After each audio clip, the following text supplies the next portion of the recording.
20 plants that could save your life. The sun was burning brightly in the middle of the forest. Lucas, a city boy, looked around without knowing what to do. He had gotten lost while hiking over the weekend and was now alone, with no food, no water, and no cell phone reception. And now, he murmured, passing his hand over his sweaty face. It was then that he heard a rustle of leaves. It was Dona Maria, a lady who lived nearby and knew the forest like the back of her hand. "Boy, what are you doing here alone?"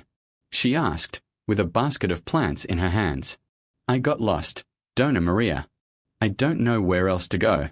The lady smiled and placed the basket on the floor. "Nature provides everything we need. If you know how to look, you won't go hungry or thirsty. Come here, I'll show you." Lucas followed Dona Maria down a narrow path. She stopped near a plant with large, green leaves. "This one is the wild banana tree. You can eat the young leaves raw or cooked. And if you're thirsty, cut the stem and drink the water that comes out." "Serious?" Lucas widened his eyes. "Of course. And look at this other one here," she said, pointing to a bush with purple flowers. "It's the tioba. The leaves are good to eat, but only after cooking, otherwise they burn your mouth." Lucas wrote everything down mentally. Dona Maria continued, "Now, this one is the guacatonga. If you cut yourself, crush the leaves and place them on the wound. Helps stop bleeding." "Wow, Dona Maria, you know everything. I learned it from my grandmother. She always said, 'Whoever knows plants never dies of hunger.'" They walked a little further to a tall tree. "This is the mborba. The leaves are great for making tea when your stomach hurts. And the fruit is sweet, you can eat it." Lucas was impressed. "What if I need medicine? There's arnica, which is good for pain. And the Santa Maria herb, which keeps insects away. If you have a fever, make boldo do chili tea. And water. How do I find clean water? Look for bamboo. If you hit the trunk and hear the sound of water, cut off a piece and drink it. Or use banana leaves to filter dirty water." Lucas breathed a sigh of relief. "Dona Maria, you are a walking encyclopedia." She laughed. "It's nothing like that. Just pay attention. Nature takes care of us. We just need to know what to take." At the end of the day, Lucas already knew how to identify several plants. Dona Maria took him back to the main trail and gave him a big hug. "Remember, if one day you get lost again, don't panic." He looks around and thinks, what would Dona Maria do? Lucas smiled. "I'll remember. Thanks." And so, with new knowledge, he returned home. He never went on an adventure again without first learning about the plants that could save him. End. Note: the story above is fictional, but the plants mentioned are real and useful in survival situations. Always consult an expert before consuming any unknown plant. Lucas arrived home with his head full of images of leaves, roots, and flowers. He threw his backpack on the floor and ran to his notebook. "I needed to write everything down before I forgot.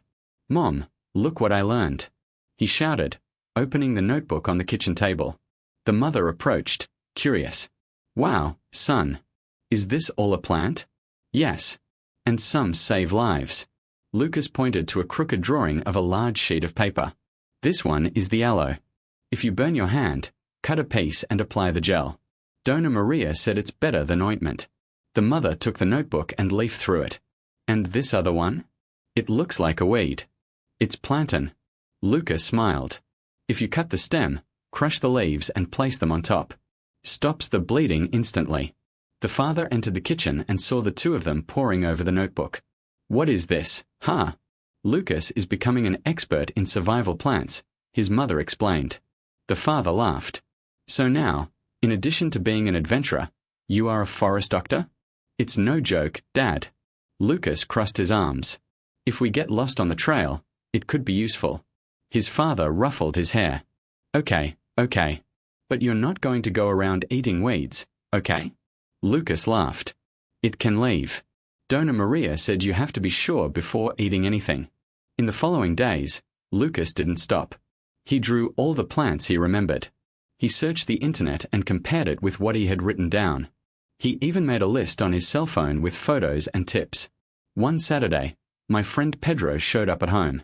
"So, are you going to the park today?" "Of course. But today we are going to learn something new," Lucas said, picking up his backpack. "Learn what?" About plants that save lives. Pedro grimaced. Plant? Serious? Serious. Come, I'll show you. The two went to the park near their house. Lucas stopped in front of a bush with green leaves and small purple flowers. Look at this one. It's the calendula. If you scratch your leg, crush the petals and place them on the wound. Pedro touched the leaves. And how do you know it's not poisonous? Because Dona Maria taught me. And I researched. Lucas showed his cell phone. It's all here. Peter was impressed. You're turning into a mad scientist. It's not crazy, it's useful. Lucas laughed. Imagine if we were in the middle of the woods and someone got hurt. We won't have medicine, but we can have plants. Pedro looked around. Then show me more. Lucas smiled and pointed to a creeping plant with heart-shaped leaves. This is the wild mint. If you have a stomach ache, make some tea. But just a little, otherwise it gives you a headache. And this one? Pedro pointed to a tree with thin, long leaves. It's the eucalyptus. If you have a stuffy nose, boil the leaves and breathe in the steam. Dona Maria said it was a shot and a fall. Peter laughed. Okay. You convinced me. Plant is cool. The two spent the afternoon exploring the park. Lucas taught everything he knew. Pedro wrote down some things on his cell phone. In the end, even he was excited. Do you know what we should do? Pedro asked. What? A survival kit. With the most important plants. Lucas's eyes widened. Good idea. We can collect some and store them in bags.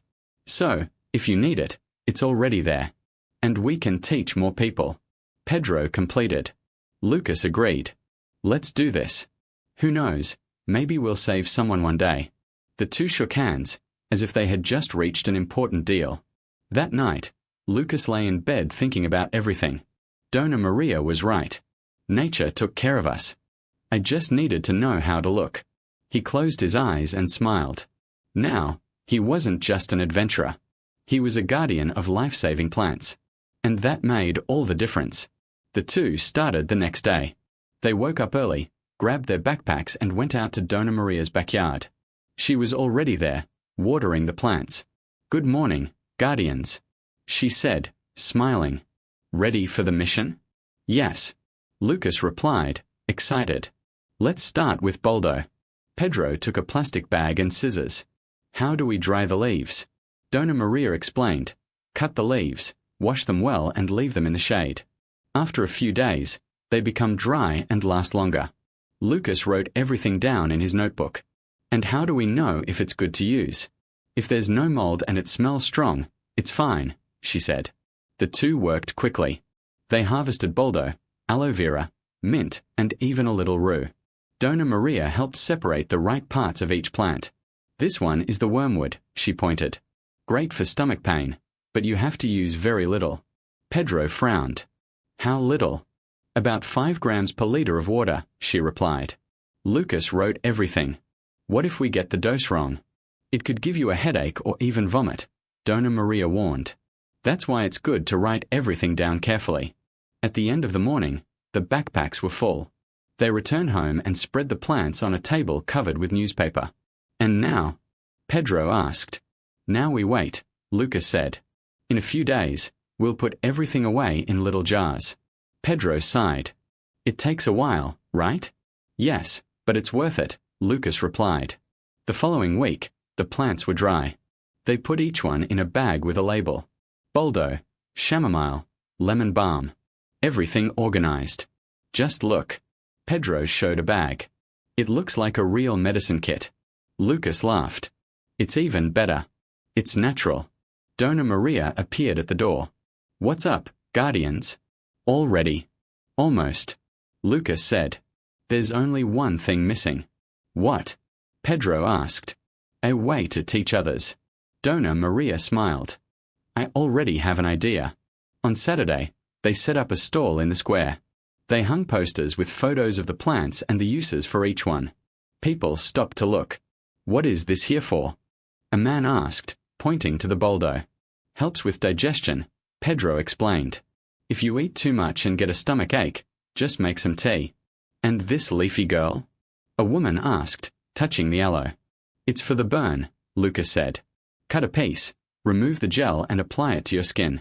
People were impressed. Some even wrote down the tips. You should sell this, a guy suggested. It's not for sale, Lucas replied. It's to help. At the end of the day, they were tired but happy. They had taught a lot of people.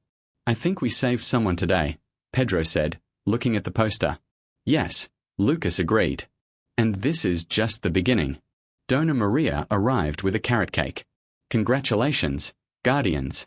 You guys did a great job. They both smiled. They knew they had found something important. It wasn't just about plants. It was about caring for others. And that, yes, made all the difference. Days later, Lucas and Pedro were in the backyard, separating seedlings. We need to take these to the square again, Pedro said, holding a handful of mint. Yes, but we can't just stay there, Lucas replied. There are people who don't even know that these plants exist. So we go to them. The two looked at each other and smiled. It was a crazy idea, but it made sense. On Saturday, they took the seedlings and an old map and went out on their bikes. The first stop was at Dona Rita's house, a lady who lived alone on a dead-end street. Hi, Dona Rita. Pedro shouted, waving. What do you want here, boys? She asked, suspicious. We brought a gift, Lucas said, showing a rosemary seedling. It's a headache. Dona Rita frowned, but accepted. And how do I do it? Plant it in the corner, Pedro pointed. Then just boil the leaves. She looked at the two of them, half serious, half curious. Aren't you the same ones who were in the square? We are, Lucas confirmed. We are taking the plants to those who need them. Dona Rita crossed her arms. And they don't charge anything? Nothing, Pedro replied. We just want people to know how to take care of themselves. She sighed, but a small smile escaped. It's okay. But if this plant dies, you come back here and explain it to me. They both laughed. Deal. Next door, a boy of about 10 was sitting on the sidewalk, sucking on a melted popsicle. Hey, do you know what this is? Lucas asked, showing a boldo leaf. The boy grimaced. It looks like grass. It's medicine, Pedro explained. For when your stomach hurts. My mother always says that I eat a lot of sweets, the boy confessed. Then this one is for you, Lucas said, handing over the seedling. The boy held it carefully. And can I plant it in my backyard? He can. Pedro replied. Just don't forget to water. The boy ran into the house, shouting, Mom, look what I won. The two continued pedaling. They passed the grocery store, the bakery, until they arrived at the house of a man who always complained about back pain. Mr. Joao. Lucas called, knocking on the gate. The man appeared, leaning on a cane. What it was. We brought something for your pain, Pedro said, showing an arnica seedling. Arnica. Mr. Joao scratched his head.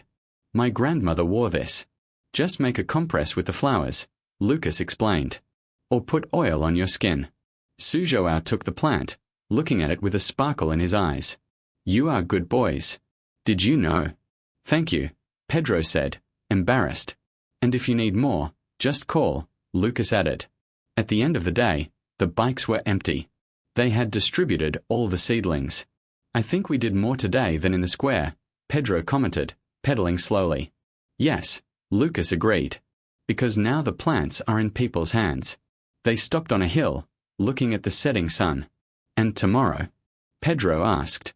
Tomorrow we start all over again, Lucas replied. They both smiled. They knew it wasn't just about plants. It was about spreading care, one home at a time.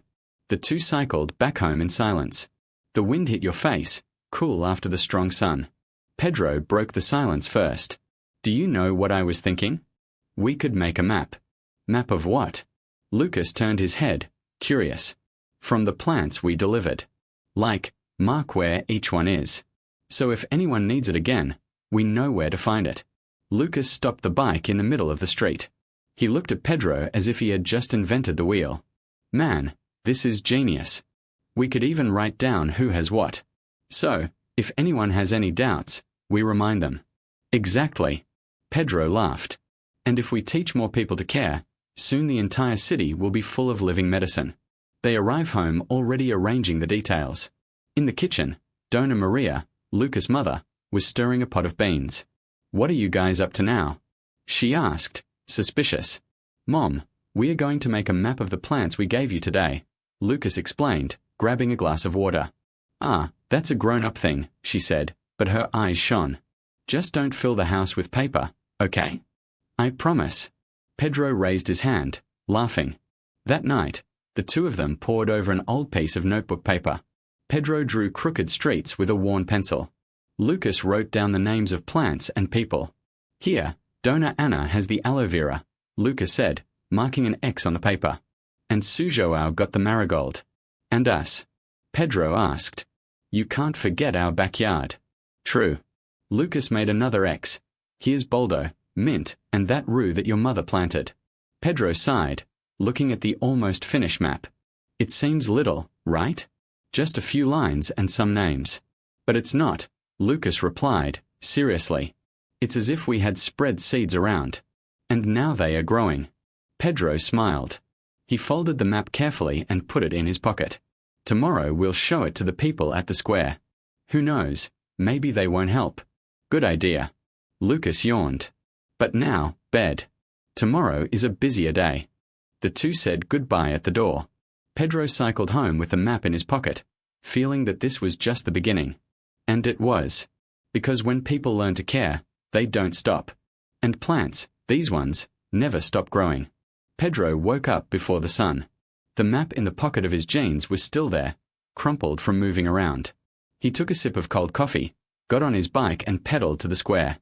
Arrived early. The wooden bench near the bandstand was empty. He spread the map on his knees and waited. The wind ruffled the leaves of the trees, as if they too were curious. "So, are you already working overtime?" Pedro raised his head. It was Dona Rita, the lady who sold herbs at the market. She carried a basket of basil and rosemary. "I came to show you something," Pedro said, holding out the map. Dona Rita approached, narrowing her eyes. "What is that?" "A map of the plants that save. We mark the ones we have here in the neighborhood." She ran her finger along the lines. "Bilberry, mint, rue," he murmured. "And this one?" He pointed to an X near the school. "It's a guava tree. The leaves are good for stomachaches." Dona Rita smiled. "I know, but I never thought that guava was good for more than eating." "There are a lot of things we don't know," Pedro said. "That's why we want to teach." "And how are you going to do that?" "I still don't really know. But the idea is to get people together and show it." Dona Rita placed the basket on the floor. "I'll help. I can bring herb seedlings that I have at home. And I tell my clients." Pedro felt a heat in his chest. "Thanks, Dona Rita." "Don't thank me yet." She laughed. "Just wait until people in the square find out that there is medicine growing for free out there." Soon after, Sujoao, the baker, arrived. Then Maria, who worked in the pharmacy. Each one stopped, looked at the map, and talked about a plant they knew. The paper became full of new notes. "What if we create a community garden?" Maria suggested. "Right here, in the square." "Good." Lucas appeared out of nowhere, with his backpack on his back. "We can share the tasks. Some plant, others care, others teach." "And who doesn't know anything?" asked Sujoao. "We learn together," Pedro replied. "You just want to." The sun was already up when the group spread out. Some went to get tools, others called more people. Pedro and Lucas stood there, looking at the empty space where before there was only grass. "Do you think it will work?" Pedro asked. "It's already happening." Lucas pointed to the people coming and going. "Just look." Pedro smiled. He folded the map again, but didn't put it in his pocket.